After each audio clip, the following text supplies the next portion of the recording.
صل على رسوله الكريم.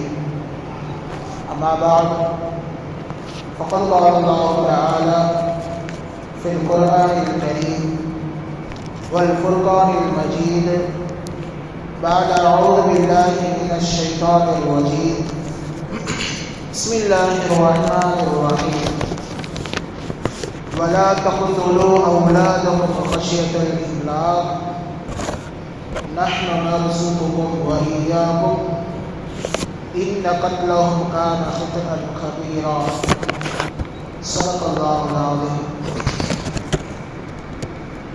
وقال النبي صلى الله عليه وسلم من عال ثلاث بنات فأدبهن وزوجهن وأحسن إليهن فله الجنة صدق رسول الله صلى الله عليه وسلم. رب اشرح لي صدري ويسر لي أمري واحلل عقدة من لساني يفقهوا قولي رب يسر ولا تعسر وتمم بالخير وبك نستعين سبحانك لا علم لنا إلا ما علمتنا إنك أنت العليم الحكيم. எல்லா புகழும் புகழ்ச்சி ஏக வல்லவனாகிய அல்லாஹ் ஜல்லஷானஹு வ தஆலா ஒருவனுக்கே உரித்தாகுக. கண்மை நாயகம் முஹம்மது ரசூலுல்லாஹ் ஸல்லல்லாஹு அலைஹி வஸல்லம் அவர்கள் மீதும் அன்னாரது அடிச்சுவடுகளை அப்படியே பின்பற்றி நடந்த சத்திய சஹாபாக்கள், தாபிஈன்கள், தபஉ தாபிஈன்கள், ஹுஃபால்கள், ஷுஹதாக்கள், நல்லோர்கள், பெரியோர்கள் என இந்த உம்மத்தினர்களாகிய நம் அனைவரின் மீதும் எல்லாம் வல்ல அல்லாஹ்வின் நல்லருள் என்றென்றும் நிறைவாக உண்டாவதாக. ஆமீன். கண்ணியத்திற்குரியவர்களே, அல்லாஹின் மாபெரும் கிருபையால் ஹஜ் பெருநாளை முடித்துவிட்டு அடுத்த ஒரு ஜும்மாவில் நாம் இங்கே சந்திக்கிறோம். கண்ணியம் வாய்ந்த துல்ஹஜ் மாதத்தினுடைய 3வது ஜும்மா இது. எப்பொழுதுமே ஜும்மாவுடைய உரையில் ஆண்களை பற்றியே பேசி வருகிறோம். சற்று இன்றைக்கு பெண்கள் சம்பந்தமாக, அதாவது இந்த இஸ்லாமிய மார்க்கம் பெண்ணியத்தை எப்படி கண்ணியப்படுத்தி இருக்கிறது என்பதை குறித்து ஒரு சில தகவல்கள் உங்களுக்கு முன்னால் பகிர்வதற்கு நாம் ஆசைப்படுகிறோம். இந்த விஷயங்கள் நாம் என்னென்னலாம் கேட்கிறோமோ நமது வீட்டு பெண்களுக்கும் எத்தி வைக்க வேண்டும். அது நமது கடமையாக இருக்கின்றது. காரணம், நமக்கு வாரத்தோறும் ஜும்மாவுடைய பயான்கள் என்று சொல்லி பள்ளிவாசல்கள் நடக்கிறது, அல்லது வேறு எங்கேயாவது பயான்கள் கொண்டிருப்பார்கள், நாம் அதையெல்லாம் கேட்டுக்கொள்வோம். பெண்களுக்கு அப்படி ஒரு வாய்ப்பு என்பது அமையாது. ஆகவே இங்கு வந்திருக்கக்கூடிய ஒவ்வொரு ஆண்களின் மீதும் ஒரு கடமை என்னவென்றால், இங்கே என்னென்ன விஷயங்கள்லாம் சொல்லப்படுகிறதோ அது இந்த ஜும்மா மட்டுமல்ல, இனி எந்த ஜும்மாவுடைய பயான்களாக இருக்கட்டும், அவைகள் எல்லாம் உங்கள் வீட்டிற்கு சென்று எட்டி வைப்பது என்பது ஒரு கடமையாக இருக்கிறது என்று சொல்லி நாம் மார்க்க ரீதியாக நாம் இங்கே சொல்லியாக வேண்டும். மற்ற சமயங்களை பொறுத்த வரைக்கும் அதை நாம் விட்டு விடுவோம். நமது இஸ்லாமிய மார்க்கம் பெண்களை எப்படி வைத்திருக்கிறது என்று சொன்னால் கண்ணியமாக வைத்திருக்கிறது. பெண்களுக்கு ஒரு சில உணர்வுகள் என்பது இருக்கும், அவர்களுக்கென்று ஒரு சில உணர்ச்சிகள் என்பது இருக்கும். அவர்களுடைய உணர்வுகளுக்கும் உணர்ச்சிகளுக்கும் மதிப்பளிக்கக்கூடிய மார்க்கம் தான் இந்த இஸ்லாமிய மார்க்கம். எனவேதான் பெண்களுக்கென்று தனியாகவே அல்லாஹு தஆலா பலவிதமான சட்டங்களை அல்லாஹு தஆலா குறிப்பிடுகின்றான். அதிலும் குறிப்பாக திருக்குர்ஆனில் நாம் பார்த்தால் சூரத்து நிசா என்று சொல்லி அல்லாஹு தஆலா தனியாக ஒரு அத்தியாயத்தை இறக்கி வைத்திருக்கின்றான். நிசா என்றால் பெண்கள் என்ற அர்த்தம். அந்த பெண்களுடைய அந்த பெயருடைய அந்த அர்த்தத்தை வைத்து அதில் பெண்களுடைய பல்வேறு விதமான விஷயங்களை, அவர்களுடைய சட்டங்களை அல்லாஹ் தஆலா சொல்லி வருகிறான். குர்ஆனில் நீங்க எடுத்து பாருங்கள், சூரத்துல் நிசா பெண்கள் என்றுதான் சூரா இருக்குமே தவிர சூரத்துல் ரிஜால் ஆண்களுக்கென்று ஒரு சூரா என்பது இருக்காது. வேண்டுமென்றால் ஆண்கள் பெயரில் பல நபிமார்கள் அங்கே இருக்கலாம். இப்ராஹிம் அலைஹிஸ்ஸலாம் என்றோ அல்லது முஹம்மது சூரா என்றோ சொல்லி பலவிதமான சூறாக்களுடைய பெயர்கள் இருக்கலாம். ஆனால் பெண்கள் என்ற தலைப்பிலே அல்லாஹ் தஆலா அங்கே ஒரு சூறாவை அல்லாஹ் தஆலா இறக்கி வைத்திருக்கின்றான். சிறப்பான பெண்களுடைய பட்டியலில் ஹஜ்ரத் மரியம் அலைஹிஸ்ஸலாம் அவர்கள் வருகிறார்கள். அவர்களுடைய பெயரிலும் அல்லாஹ் தஆலா ஒரு சூறாவை குர்ஆனில் இறக்கி இருக்கின்றான். ஆக பெண்களுக்கென்று அல்லாஹ் தஆலா என்ன செய்திருக்கின்றான்? தனியாக குர்ஆனில் ஒரு இடத்தை கொடுத்திருக்கின்றான் என்று சொன்னால் அது பெண்களை கண்ணியப்படுத்திய மார்க்கம், அது இஸ்லாமிய மார்க்கம் என்று நாம் இங்கே சொல்லியாக வேண்டும். அது மட்டுமல்ல, பெண்களை வளர்ப்பது என்பது, பெண் பிள்ளைகளை பெற்றெடுப்பது என்பது மிகவும் அவமானத்திற்குரிய விஷயம், மிகவும் ஒரு கேவலத்திற்குரிய விஷயம் என்று நினைத்த அந்த காலகட்டத்தில் இங்கே அல்லாஹ் தஆலா சொல்லி வருகின்றான். ஹதீஸில் ரசூலுல்லாஹி ஸல்லல்லாஹு அலைஹி வஸல்லம் அவர்கள் சொல்கிறார்கள், மன் ஆல ஸலாஸ பனாத்தின் ஃபஅத்தபஹுன்ன வஸவ்வஜஹுன்ன வஅஹ்ஸன இலைஹின்ன, யாருக்கு 3 பெண் பிள்ளைகள் பிறந்து அந்த 3 பெண் பிள்ளைகளுக்கும் ஒரு நல்ல ஒழுக்கங்களை எல்லாம் சொல்லி தந்து நல்ல திருமணத்தை முடித்துக் கொண்டு நல்ல நல்ல விஷயங்களாம் சொல்லி கொடுத்தாரோ அவர் நாளை சொர்க்கத்தில் இருப்பார், அந்த தந்தை நாளை சொர்க்கத்தில் இருப்பார், அந்த தாய் நாளை சொர்க்கத்தில் இருப்பார் என்று சொல்லி ரசூலுல்லாஹி ஸல்லல்லாஹு அலைஹி வஸல்லம் அவர்கள் சொல்லக்கூடிய ஹதீஸ் அபூதாவூத் ஷரீஃபில் பதிவு செய்யப்பட்டுள்ளது. இந்த சிறப்பு ஆண் பிள்ளைகளை பெற்றெடுத்தால் சொர்க்கம் கிடைக்கும் என்று சொல்ல ஹதீஸில் இல்லை. பெண் பிள்ளைகளை பெற்றெடுத்தால் சொர்க்கம் உண்டு. அது மட்டுமல்ல, மற்றொரு ஹதீஸில் ரசூலுல்லாஹி ஸல்லல்லாஹு அலைஹி வஸல்லம் சொல்கிறார்கள், மன் கான லஹு ஸலாஸ பனாத்தின், யாருக்கு 3 பெண் பிள்ளைகள் இருந்து வஸபர அலைஹின்ன, அந்த 3 பெண் பிள்ளைகளும் கஷ்டத்தோடு வளர்க்கிறார், அந்த கஷ்டத்தில் அவர் என்ன செய்கிறார்? பொறுமை கொள்கிறார், அந்த பெண் பிள்ளைகளுக்கு ஆடையெல்லாம் அணிவித்து அழகு பார்க்கிறார் என்று சொன்னால் கான லஹு ஹிஜாபம் மினன் நார், அந்த பெண் பிள்ளைகள் இந்த தந்தைக்கு நாளை நரக ஒரு திரையாக அமைந்துள்ளார்கள் என்று சொல்லி ரசூலுல்லாஹி ஸல்லல்லாஹு அலைஹி வஸல்லம் சொல்லக்கூடிய ஹதீஸ்களை பார்க்கிறோம். இப்படிப்பட்ட சிறப்புகள் என்பது ஆண் பிள்ளைகள் பெற்றெடுப்பதால் கிடைக்காது. கடைசியாக குர்ஆனில் அல்லாஹ் தஆலா சொல்கின்றான், கிஃப்ட் என்று அல்லாஹ் தஆலா சொல்கிறார். யஹிபுல் மையஷாஉ இனாதன், குர்ஆனில் வருகிறது யஹிபுல் மையஷாஉ இனாதன், அல்லாஹ் தான் நாடியவர்களுக்கு பெண் பிள்ளைகளை கொடுக்கிறான், தான் நாடியவர்களுக்கு ஆண் பிள்ளைகளை கொடுக்கிறான். இங்க விஷயம் என்னன்னா, முதல்ல அல்லாஹ் என்ன சொல்கிறான்? யஹிபுல் மையஷாஉ இனாதன், முதல் வாசகம் இதுதான். முதலில் பெண் பிள்ளை அல்லாஹ் தஆலா கொடுக்கிறான் என்று அல்லாஹ் தஆலா சொல்கிறான். அப்ப பெண் பிள்ளை என்பது அந்தஸ்தின் உயர்வு. அதற்கு அடுத்துதான் அல்லாஹ் சொல்கிறான், வஹிபுல் மையஷாஉ, தான் நாடியவர்களுக்கு அல்லாஹ் தஆலா ஆண் பிள்ளைகளை கிஃப்டாக, ஒரு அன்பளிப்பாக அல்லாஹ் தஆலா கொடுக்கிறான். குழந்தை வரம் என்பது நாம் நாடியவாறு என்ன செய்யாது, வராது. அது அல்லாஹ்வின் புறத்திலிருந்து அல்லாஹ் யாருக்கு நாடி இருக்கிறானோ அவர்களுக்கு தான் அந்த குழந்தை வரம் என்பது கிடைக்கும், அந்த குழந்தை பாக்கியம் அது கிடைக்கும். அந்த குழந்தைகளின் கூட சிறந்த குழந்தை குர்ஆன் முதலில் சொல்லக்கூடியது பெண் குழந்தையாக இருக்கிறது என்று நாம் இங்கே பார்க்கிறோம். ஆக இஸ்லாமிய மார்க்கம் பெண்களை கண்ணியப்படுத்தி இருக்கிறது என்று நாம் இங்கே சற்று புரிந்து கொள்ள வேண்டும். யூதர்கள் இருப்பார்கள், அவர்கள் என்ன செய்வார்கள் என்று சொன்னால் பெண்களை தள்ளி வைத்து விடுவார்கள். குறிப்பாக மாதவிடாய் காலகட்டத்தில் அவர்களுக்கென்று ஏற்படும் ஒரு சில உபாதைகளின் காரணமாக என்ன செய்வார்கள்? தள்ளி வைத்து விடுவார்கள்.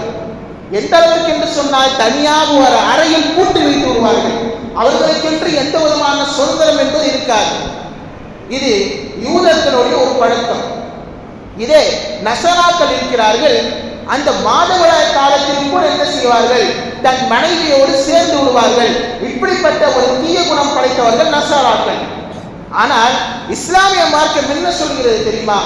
ஹைலுடைய விஷயத்தில், மாதவிடாய் விஷயத்தில் பெண்களை நாம் எப்படி கையாள வேண்டும் என்று சொல்லி அல்லாஹ் திருக்குர்ஆனில் சொல்கிறான்.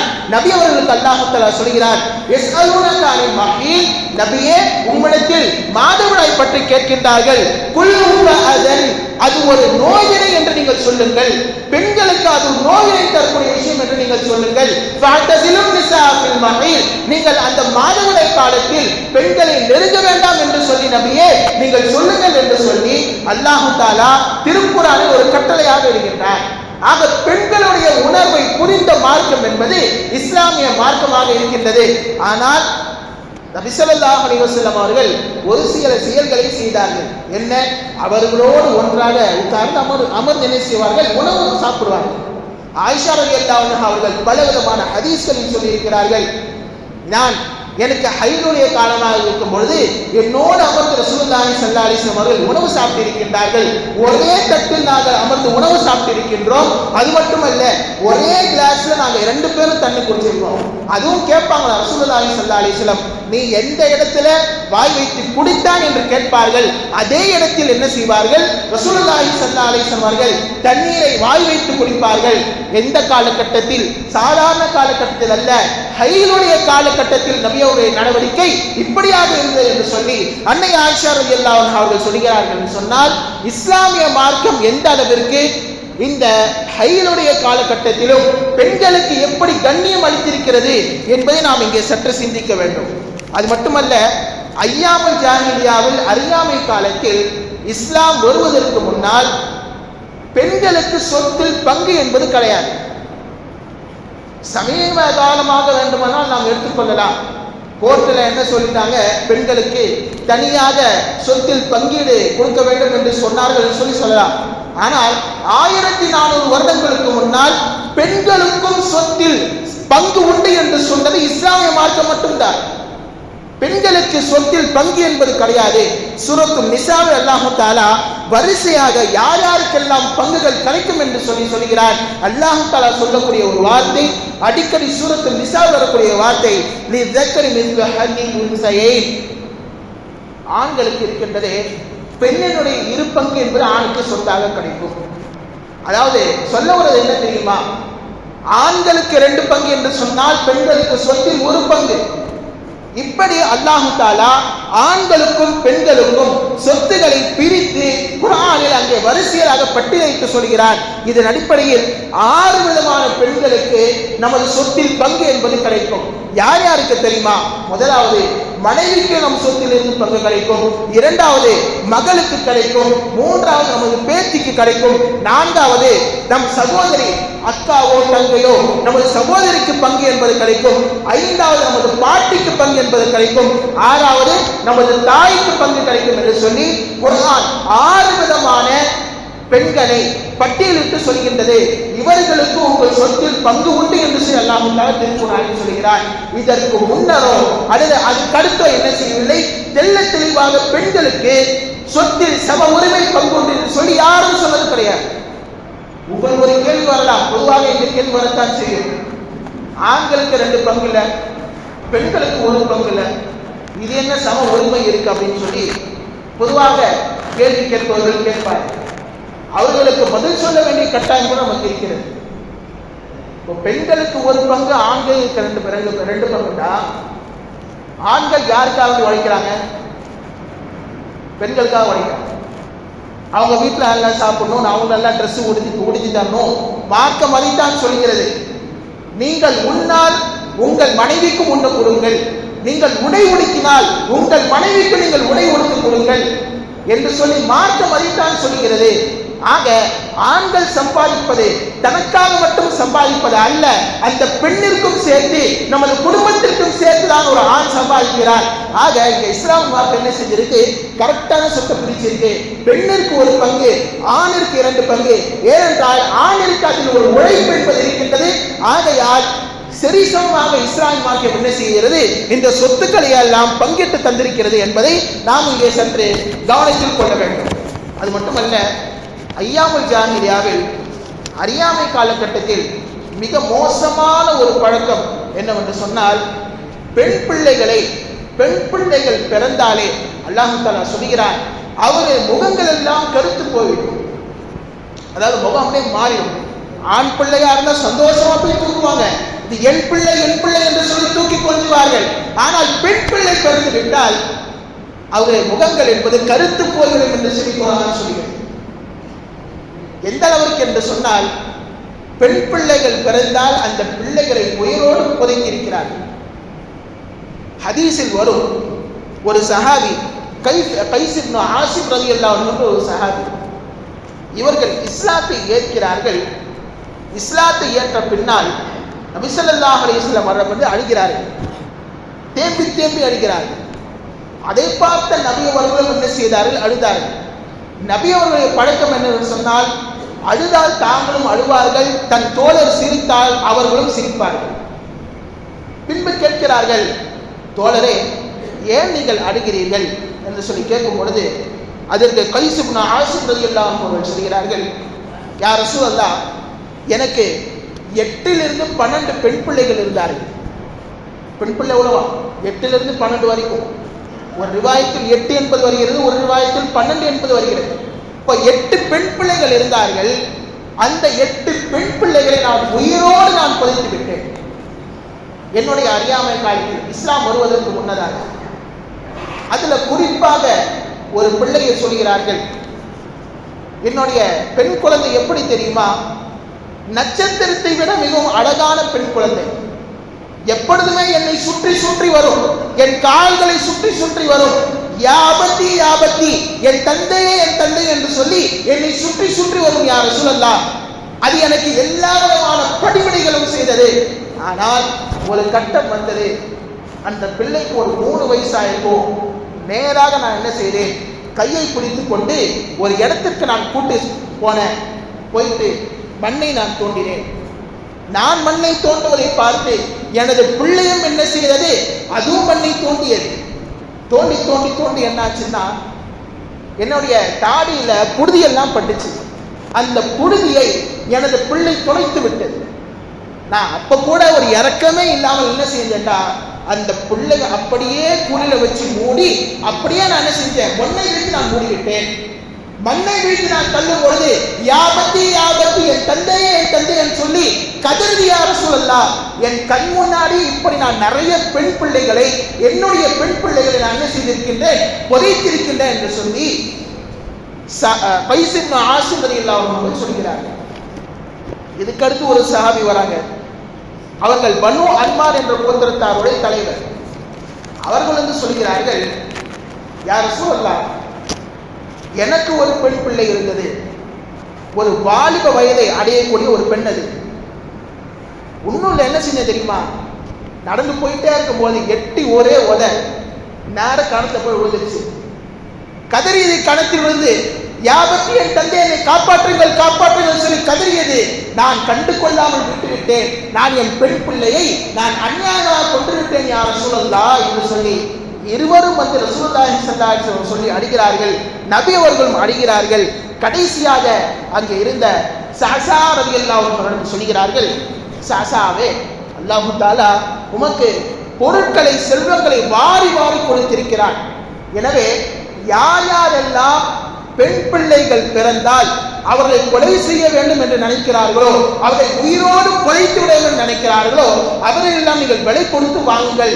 வாங்கி என்ன செய்ய, அவர்களுக்கு நாம் மார்க்கத்தை கற்றுத் தருவோம், தீனுடைய கல்வியை, தீனுடைய இல்மை நாம் கற்றுத் தருவோம் என்று சொல்லி முதலாக பெண்களுடைய கொலையை நிறுத்தியது நமது நபிகள் நாயகம் ஸல்லல்லாஹு அலைஹி வஸல்லம் அவர்கள் தான். முதலாக பெண்களுக்கு கல்வி என்பது கொடுத்தது நமது ரசூலுல்லாஹி ஸல்லல்லாஹு அலைஹி வஸல்லம் அவர்களாகத்தான் இருக்கிறார் என்று சொல்லி இப்படி சஅசா ரலியல்லாஹு அன்ஹு அவர்கள் என்ன செய்தார்கள், கிட்டத்தட்ட 94 பெண் பிள்ளைகளை என்ன செய்தார்கள், விலை கொடுத்து வாங்கினார்கள். விலை கொடுத்து வாங்கினாங்கன்னா அவங்களாம் கொலை செய்யப்பட போகிறார்கள். அப்படிப்பட்ட இந்த பிள்ளைகளை வாங்கி அவர்களுக்கு என்ன செய்தார்கள், தீனுடைய கல்வி கற்றுக் கொடுத்தார்கள். இப்படித்தான் இஸ்லாத்தில் நிஸ்வான் மதரசா என்பது உருவானது. அதாவது பெண்கள் மதரசா என்பது உருவானது. பெண்களும் தீனுடைய கல்வியை கற்றுக்கொள்ள வேண்டும். ஆண்கள் எப்படி தீனுடைய கல்வியை கற்றுக்கொள்கிறார்களோ, ஆண்கள் எப்படி குர்ஆனை ஓதுகிறார்களோ, அதே போன்று பெண்களும் குர்ஆன் ஓத வேண்டும், அவர்களுக்குண்டான மார்க்க சட்டங்களும் தெரிந்து கொள்ள வேண்டும் என்று சொல்லி ஒரே நோக்கில் ஆரம்பிக்கப்பட்டதுதான் இந்த நிஸ்வான் மதரசாவாக இருக்கின்றது என்று சொல்லி நாம் பார்க்கிறோம். கணித்திற்குரிய அல்லாஹ்வின் நடிகார்களே, இதனுடைய நோக்கத்தில் தான் நமது பள்ளிவாசலிலும் குறிப்பாக குடும்ப பெண்களுக்கென்று வகுப்புகள் நடைபெற்றுக் கொண்டிருக்கின்றன. மதியம் 2:30 மணியிலிருந்து 3:30 வரைக்கும் தான், ஒரே ஒரு மணி நேரம் தான். முஅல்லமா என்று சொல்லப்படக்கூடிய ஒரு பட்டப்படிப்பு, அதில் பெண்கள் சம்பந்தமான அனைத்து விஷயங்களும் குடும்பவியலில் எப்படி நடந்து கொள்ள வேண்டும், ஒரு சில அறிவுரைகளும் ஹதீஸும் குர்ஆனும் போன்ற அனைத்து விதமான விஷயங்கள் அங்கே சொல்லித்தரப்படுகிறது. ஆக நம் பெண் பிள்ளைகளும் மார்க்கத்தில் சிறந்து விளங்க வேண்டும். பெண்களிடத்தில் தீன் வந்துவிட்டால் வீட்டில் தீன் என்பது வந்துவிடும், வீட்டில் தீன் வந்துவிட்டால் தெருக்களில் தீன் வந்துவிடும், தெருக்களில் தீன் வந்துவிட்டால் இந்த ஊர் முழுவதும் தீன் வந்துவிடும் என்று சொல்லி எந்த விதமான சந்தேகமும் கிடையாது. ஆகவே உங்கள் பெண் பிள்ளைகளையோ அல்லது வீட்டில் குடும்ப பெண்களையோ என்ன செய்யுங்கள், அந்த மதரசாவில் சேர்த்து ஈரோடும் பயிரிடுங்கள் என்று சொல்லி எனது உரையை நான் நிறைவு செய்கின்றேன். அஸ்ஸலாமு அலைக்கும் வரஹ்மத்துல்லாஹி வபரகாத்துஹு. சுன்னத்துல்லாஹி தொழுது கொள்ளுங்கள்.